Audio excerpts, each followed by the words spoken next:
2026 is the year Teamsport want all their tracks to go electric, and over the last year they've been refurbishing their tracks all over the UK, and their latest track to be changed is Teamsport Birmingham. I've not been to Birmingham for a very long time, and today is the quote-unquote official opening day. It's a very good excuse to get back up to the track to see what both the new layout is like and how the new Bikc electric karts work around here. As the karts are new and the track is still green, it's a very slippy surface out there, but it didn't stop myself, Hannah and a few of the commentary lot from giving it full sends on each other to really break these karts in. So, has going electric ruined the Birmingham track, or has it electrified it? Well, let's jump in to find out.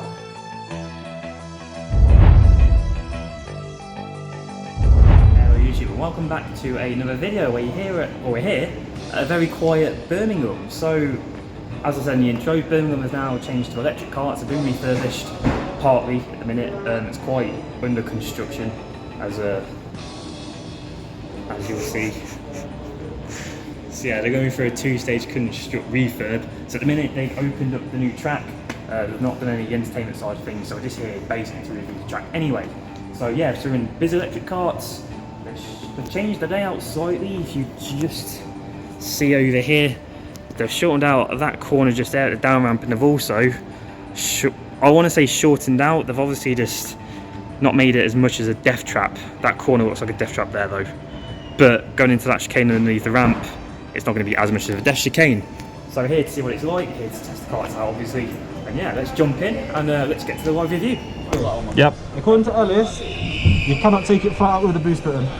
What? Well, we'll find out, won't we? So this now left-hander, the 90 degrees. No chance. It's not going to stop me. 100%, I definitely can. Now, I know I said I was going to do a live review of the track, but unfortunately, watching back the footage, it just sounded absolutely awful. So I'm going to do a voiceover just to keep this a bit more entertaining for you all. So we're here just for two 15-minute sessions, two public 15-minute sessions, as we jump into the kart, then into session one, get the yellow and red flag out the way with, and into green flag racing for the first time. And the first thing we're going to notice, and as James finds out and I find out, is the track is very slippy. Now, obviously with the new karts, we've got new tyres on, we've got the track which hasn't been used for over a month, and obviously with all the refurbishment going on, it's very dusty out on the track. So at the minute with the instant torque as well from the electric motors, it is really slippy. It's very hard to try and keep any traction going whatsoever. As we find out, coming through the death chicane and coming up to the corner just before the up ramp, then James is going to go wide. I'm going to look down the inside to try and get a move done, but a yellow flag does stop that move. And as we get to this top of wooden section, we thought before this session, this is going to be the grippiest part of the track, but under braking, you can just see the car just wants to get underneath me. It doesn't really want to stay in a straight line at all. So it just shows that the whole track is just a very slippy ice rink pretty much. Hopefully over the next few weeks this is something that will improve, where the tyres start bedding in and the track starts bedding in, but at the minute it is literally an ice rink out there. As we can just see there, I get overtaken around the outside, just showing that, well, my skill level at the minute is just non-existent. Then coming back up to the top section, then hit the wall pretty drastically, as I just cannot find the grip that I want coming up this top bit.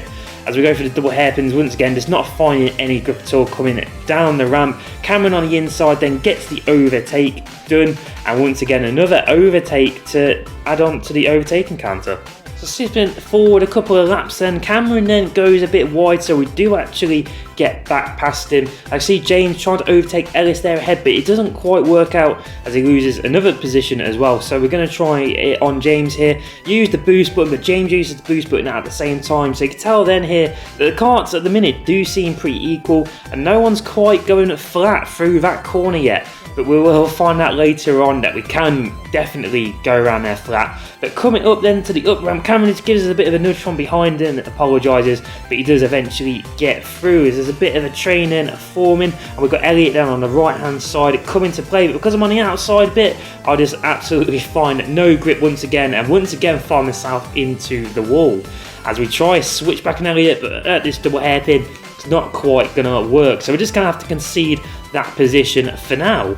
And once again, skipping forward a bit more, we're still behind Elliot, and we've also got Ellis ahead then. And you see Elliot then is going to go down the inside, and we can sense it. So we see the gap has opened up. Use the boost to see if we get any more speed coming up the ramp, which we managed to, because we actually knocked Elliot a bit wide, and it does allow us on the inside. Now this is just a public session, so you know, these moves, these cheeky moves can sort of be, you know, let off with.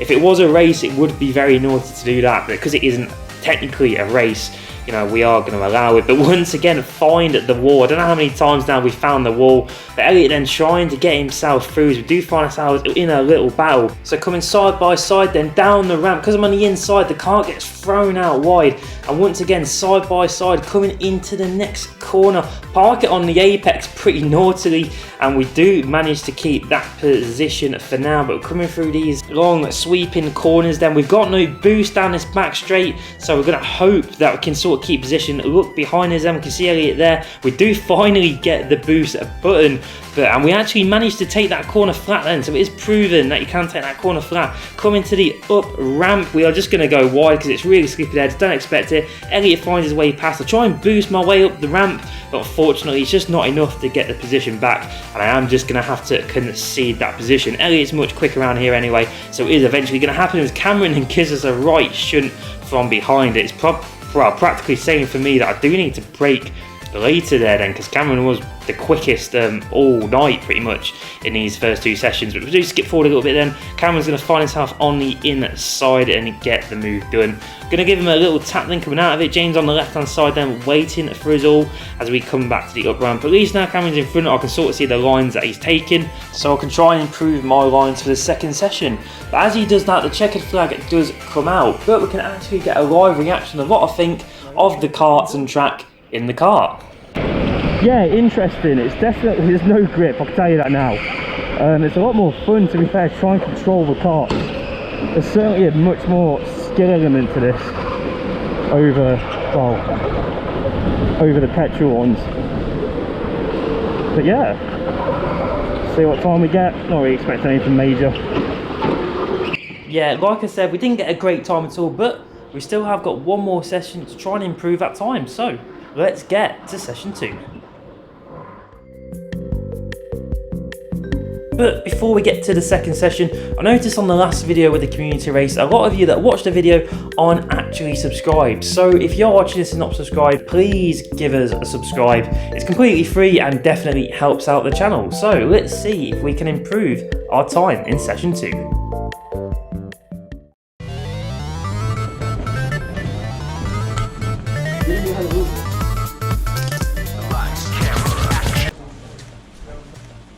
Let's get it then, session 2.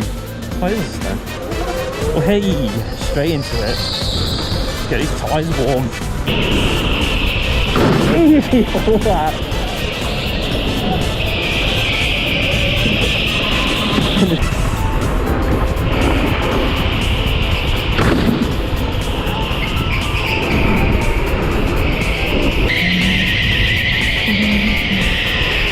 And so starting off session 2 strongly then, finally getting an overtake over being overtaken. We're finding a bit of a groove now on the track. And to be fair, this kart does feel a little bit better than it did in the last session, but maybe I'm just getting used to the track a bit more. But right now we've got Ellis in front of us then, who goes a bit oversteering then, going through that corner. And we're going to try to cut back here with this little sweep right-hander, get the move done. And just to confirm it, we definitely get the move done there. As we can see then, there's a couple more karts ahead. But once again, we're going to try flat out at this corner. Just go a bit too early, clipping the apex literally with the kart. But fast forward it a little bit then, so you see a 3-kart train then. So we've got a couple of the Birmingham members that are also on this track. So we're getting side by side with one of them then coming down the down ramp. We're going to try around the outside, but we don't quite get the position made yet. But coming to the next corner, he's going to leave us gap on the inside. He's probably expecting a bit of a savage overtake, but we do get the overtake done. So that's 3 overtakes up, and that is, well, not even been overtaken yet. So we've got Charlotte ahead of us and trying to get her way past one of the other Birmingham members on a session with us, and she gets the move done there, and I'm just going to get the move done just before death chicane. I was pretty proud of that one. I thought it was a pretty rude overtake to get it done just there, but just going to fast forward a little bit then to Charlotte letting us through just before the down ramp. So that's 5 overtakes now done in this session. And skipping forward quite a few more laps then, we've had quite a few laps on our own just to get used to the track and put in some hot laps. So I'm going to wait for everyone behind them to let them through. And I'm not going to count this towards the overtaking counter, well, because it's my video and I can count and not count what I like. So we are going to continue then. So we've got Charlotte and Ellis then in front of us coming to the up ramp. As we get there, we're noticing that Hannah's also slowing down to obviously fight with us. So coming up the up ramp then, we're just going to get a good view of the two karts ahead, see what they're going to do. Trying to get as much grip as we can then up this top section. We're going to really catch up, coming to the double hairpin as James then also slows down. I've got Hannah then side by side coming down the ramp. She's going to try and overtake us. Is she going to get the switch back? Not quite at the minute. I'm slightly going to run her into the wall and park it on the apex at that hairpin. Say pretty naughtily, but she doesn't get through it yet. So yeah. So there's James and Charlotte then getting in a bit of a tangle. We're right behind them now. Hannah then trying to get her way past, our way past Charlotte as she lets us through. Hannah then trying to move once again side by side down the ramp. And this is why James's car just cuts out. I think it went into the speed at 1. And we did a thing that we did with Kevin and just pushed him. James, come on mate, get moving. So yeah, the marshal was obviously thinking he's still on speed 3 for a bit. But yeah, that obviously caused the yellow flag to come out and a red flag while they got his car sorted out. So we'll let Hannah through, and we've got Cameron then coming down the inside out of nowhere, setting the quickest laps of the session. Once again, getting to learn what lines he's taking and hopefully try and improve our time, which we actually didn't because, well, we hit a wall. Obviously that is not the ideal line, and there is the checkered flag for this session. So we actually did improve our time quite a bit, so 49 flat. Fortunately, we just couldn't quite get to the 48 seconds that Cameron got. But you know what, we're pretty happy with it. We had a good time here at Birmingham with the electric karts. So yeah, let's get out of the track and let's just debrief the sessions. Come on guys, there we go. Yeah. I definitely preferred it a lot more to the petrol karts from what I remember last time. There's definitely a lot more skill involved, especially keeping the kart straight. That seems to be the aim of the game here, considering how little grip the track has. But you know what, I really enjoyed it. Definitely great for a public session, and it still emphasises my theory of electric karts indoor do actually work really well. I feel like people are just going on the electric hate bandwagon and they just don't like it. But I think indoor tracks, I think electric karts really well. Yeah, this first corner. This corner down here is definitely a bit trickier, but you can take flat on speed 3. It'd be interesting to take up speed 4. I'll see this on a public session to speed 3. But yeah, let's just cut this off really quick. I enjoyed it. I'm sure everyone else did. We had a good session out there, especially with all just members. So yeah, thank you for watching YouTube. Yeah, let me know what track you want to go visit next. I believe Leicester have a new fleet of karts, so I think we'll be there in the next couple of days. So that'll probably be the next video. And yeah, thanks for watching YouTube. Don't forget to like, comment and subscribe if you haven't already, if you like the video. I'll see you in the next video.